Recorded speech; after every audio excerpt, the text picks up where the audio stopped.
आज म तपाईहरुलाई हाम्रो यहाँ छतमाथि फलेको लौकी देखाउन गरेको छु। यो मेरो छतमाथि फलेको लौकी हो।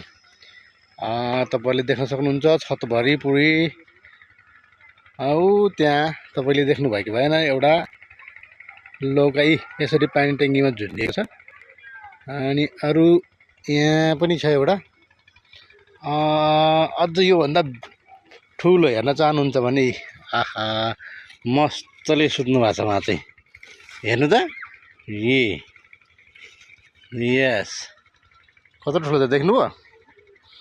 यो हो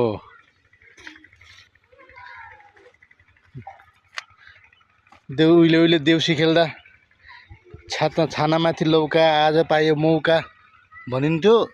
कहाँ छानामाथि लौकी फल्छ त भनेको, अहिले त छतैभरि लटरम्म फलेको लौकीहरू। गजब ठुलो लौकीहरू छ। अरू पनि देखाउँछु है तपाईहरुलाई। यहाँ यतापट्टि पनि सानो पनि छ।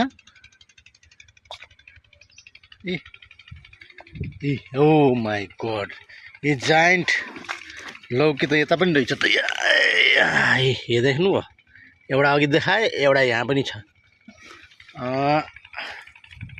एउटै यहाँनिर पनि रहेछ। उताको जेठो त्यो माइलो, यो साइलो पनि रहेछ। अझ यिनीहरूको हजुरबा त तलै छ। यहाँ पनि रहेछ अर्को अलिकति सानो लौका। अलि जायन्ट चाहिँ यो छ। हेर्नुहोस् है। ल साथी हो, लौकी चाहिएमा चाहिँ सम्पर्क राख्नुहोस् है।